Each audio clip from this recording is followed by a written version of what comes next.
Let's head to Indianapolis. Welcome in the head coach of the Jacksonville Jaguars, Doug Pederson. Doug, good morning. Thanks for a few minutes today. How are you? Hey, good morning. Yeah, things are going really well. Up here at the scouting combine and getting ready for another day. Well, let us be, I don't know, the 500th person to say this to you, but welcome to Jacksonville. Absolutely, from yeah. our perspective. We're glad to have you here and your experience and looking forward to what you can do with this football team. How have you found Jacksonville? How's it treated you since you've signed on as the head coach? Yeah, Jacksonville's great. We love so far our brief time there, and looking forward to really plugging into the community there. And it's been great. Obviously everybody in the organization has been very helpful and knowledgeable to all the questions and things that have come up, and just make you feel relaxed, make you feel at home, and just looking forward to just kind of continuing the process as we lead up to the draft. Coach, about 3 weeks for you in town now. What has a typical day been like for you since you got hired here in Jacksonville? Yeah, the days have been extremely long. Early in the morning, 5:15, 5:30, get in the office and really start diving into. Obviously we had to evaluate our own roster, right? And we spent a lot of time doing that, and then we spent a lot of time, looking at free agents with the free agent, signing period coming up here in a week or so, and then on top of that, as I hired my staff, getting more involved with the offense and defensive schemes, the things that the coordinators want to instill, the plays, so to speak. And so we've been spending some long hours, in the office, but this is the time you got to do it. You're putting everything in place, and we're just building toward that April 4th day when we get our players back in the building. Yeah, we all are looking forward to that, Coach. And obviously, as you mentioned, you're in Indianapolis for the scouting combine. You personally, how much do you get out of this experience watching prospects in person, interacting with them, compared to maybe just watching their college tape? Yeah, you get a chance to kind of really get an insight to the player through the formal interview process, and then the assistant coaches will actually sit down and do some informal stuff away from the obviously the spotlight of sitting in front of the GMs and head coaches and whatnot. So we gather a lot of information. It's kind of the first time as coaches that we really get to put our eyes on these players, and then to be able to watch them on the field, run around. It's good. I mean, it's a good process for us. And then we can go back and take all the information and really go plug the tape back in and see if we're seeing the same things and evaluating it the same way. And the combine has been a very successful way to evaluate, these college kids that will be in the draft here in another month or two. Doug, how much tape do you personally watch, and how much do you rely on your scouting department when it comes to making an evaluation on a player? Well, obviously the scouts and they put in so much time on the road and really getting a lot of behind the scenes, information, character, injury history, whatever it might be, makeup of the player. And then, of course, we spend the time watching the tape. And as coaches, too, we got to make sure that these players are the right fit for the Jacksonville Jaguars, schematically speaking. And obviously character-wise, too. We want to make sure that we got guys that fit our profiles. And those are all things that we spend time now putting together, player profiles at all our positions. And so we spend a lot of hours watching tape, on every player, every prospect. And, there are some aids out there when you talk about PFF and some of the breakdown, models and ways of, I guess, looking at receiver targets or, running back attempts or pass blocking by O linemen, rushes by D linemen. It really breaks it down so you can get a little more specific on what you're watching. So yeah, you can buzz through a whole season, quickly in a couple hours, but again, you're doing that for every prospect, so it takes some time. Here with Doug Pederson, head coach of the Jacksonville Jaguars on Jaguars Today. Coach, obviously Trevor Lawrence got to check every box when it comes to talent, character. He is the key building block for this team. I don't think anybody would deny that.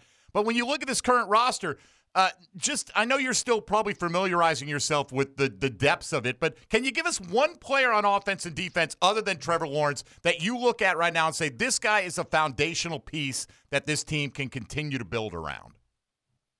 I think on defense, if you take a look at, well, there's a couple of guys. I mean, I think of Josh Allen. I think of Tyson Campbell. I think of these guys that are going to be staples with this defense, and try to get them to continue to build, with the defensive scheme. Some young players that I think have bright futures. We know about Josh obviously, and what Tyson did last year, and I think about on offense where.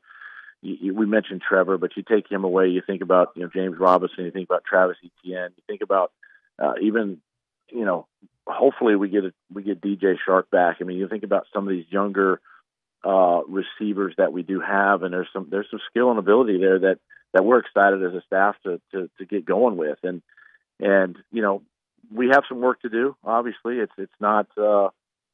It's not there yet, and that's why we're here. We're evaluating, and we're going to add some talent, add some depth through free agency and the draft, and that's the process, and that's what helps you win.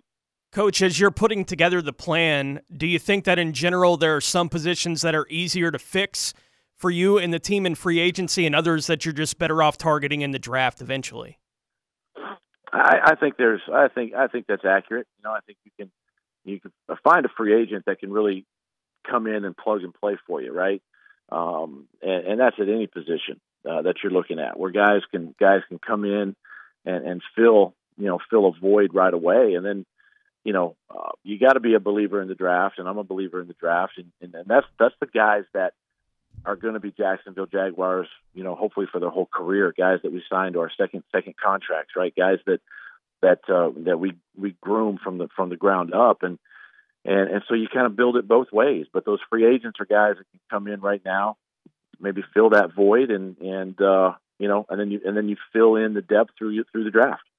All right, Doug, I'm now going to venture into territory where you probably feel like you've gotten this question 5,000 times since you got to Jacksonville, all right? But I got to ask it in my way, all right? You talked often about how you and General Manager Trent Baalke are going to collaborate on personnel decisions, but you also admitted that you're not always going to agree on your assessments, and so I know it's come up a lot, but if you like player A and Trent likes player B, and it's down to those two guys, how do you choose which one to prioritize?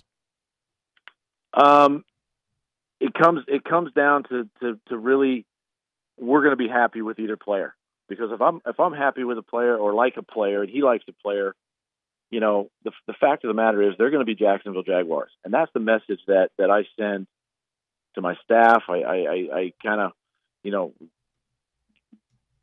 as I speak to Trent, as I speak to the personnel guys, it's like, hey, it doesn't matter, right? We're going to disagree, but you know what? The bottom line is, we select somebody, they're Jacksonville Jaguars. They're ours, and we're going to coach them. And, Trent and I, obviously, we're going to see things differently, right? Our coaching staff, this is why we involve the coaching staff with some of these evaluations, or most of these evaluations, and get their opinions as well, because at the end of the day, we have to coach them. But they're going to be Jacksonville Jaguars for a long time. Where are James Robinson and Travis Etienne in their respective recoveries from their injuries? And when healthy, how do you see them complementing each other in the backfield?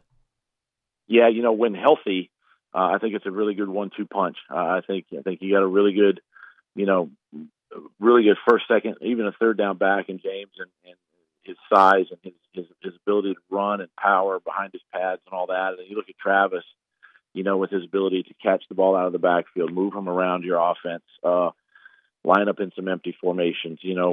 He could be that third down guy you're looking for. So I think that's a really good combination of a 1-2 punch. But we're not there yet, right? They're both coming off an injury. They're both doing well in their recovery right now, in their process. So I'm looking forward to getting to work with both of those guys, at some point, whether it be this spring or through training camp. Yeah, we all want to see those guys healthy and back on the field as soon as possible. I'm sure you do as well. Doug Pederson for a couple more moments here with us on Jaguars Today. Coach, Trent Baalke said yesterday the team is high on Laviska Shenault. He did struggle with drops at times last year and didn't get in the end zone all season. Are you convinced that your offensive staff is going to bring out the best in Laviska going forward? I believe we can do that, and obviously use his skill set in our system, in our offense. He definitely has some ability to with the ball in his hands to make plays, and that's our job to create, right, to get the ball, in these guys' hands, and he's one of the players that we hope to do that with. And so again, we get these guys in here April 4th. We start with phase 1 and then get on the grass in phase 2 and see what they can do for us and see what they can do within our system. And so I'm looking forward to working with him. How interested is the team in bringing back both Cam Robinson and DJ Chark? Listen, I want to bring all our guys back, quite honestly, especially those two guys. I mean, you think about it, what they've done, but you also know too that, hey, this is a game about, with free agency and players do move on. We just talked about adding value, and these two guys could add value. They could add depth to our roster, and they're two great players. But we'll see. We got a couple weeks coming up here in free agency. Would love to have them both back. Yeah, we're very happy about the Tyler Shatley re-signing as well. He's been a nice piece to move around that offensive line. What kind of role do you envision for Shatley? Yeah, I think it was a really good sign, with him. Obviously he's a guy that's been a center, of course with Linder there and everything, it gives you depth. It gives you the opportunity to, if something does happen again, with Linder, that you got a guy that you're comfortable with and confident in, who's also going to compete and really give you the value at that position. Smart guy, very athletic. And so having him signed gives you that depth that you want at the center spot. Coach, we're a couple of weeks away from free agency officially opening up. Should we expect the team to be aggressive right out of the gates in free agency? Well, that's the one thing that I think you have to. Every team's going to try to be aggressive because they're trying to target, guys that can help them, fill some voids like we talked about earlier. And one of the things that we have going for us is the amount of resources through, whether it be cap space or draft picks to make a splash. And we know that, and we have to, improve the roster. We understand that. And again, bring in competition. I'm a big believer in creating competition at all spots. So, to answer your question, I would say, yeah, we'd want to be as aggressive as we can. Yeah, Coach, if you need any suggestions on who to throw that money at, Tony and I are happy to play amateur GM, front office guy. We've all got opinions on this, man. And look, what is it? Have you interacted with many Jaguar fans? Like, what has been the reaction to the man on the street if you bumped into somebody and they recognize you? What has that been like for you? It's been good. My wife and I have had chances to be out, in the city or out towards the beach and go to dinner and stuff like that, and people recognize you and they're excited. They're looking forward to hopefully what we can do, what we can bring, to the Jaguars, and it's been very positive, and just looking forward to getting to work. All right, so you're talking to a bunch of Jaguar fans directly right now, either live or they'll listen later, and when they download it on the podcast version. So, what message would you like to leave them with as of today, March 2nd? Well, I'll tell you this. The message is this: that we're gonna roll up our sleeves and we're gonna go to work beginning April 4th. Obviously, the work is starting now behind the scenes with all the evaluations, and one of the things,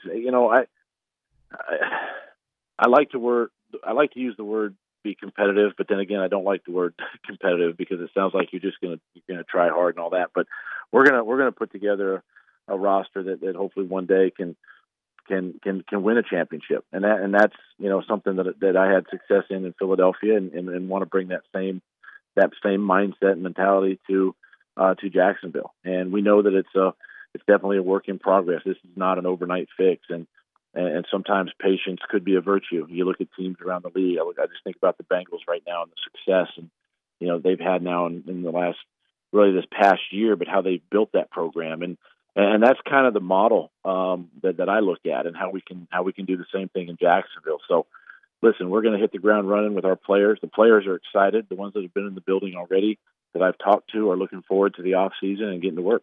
Hey, listen, we're excited for you, Coach. We're excited to have you here. I mean that sincerely. I think the vast majority of Jaguar fans respect your resume and hope that you can fulfill all those goals that you have. We all have the same ones for you. We couldn't appreciate your time any more than we do this morning. Thanks for taking that chunk out with us this morning, and hopefully you get some good work done up there in Indianapolis, and we'll be obviously watching with the tag. Should we be watching closely with the franchise tag deadline coming up, or do we not need to watch that as closely?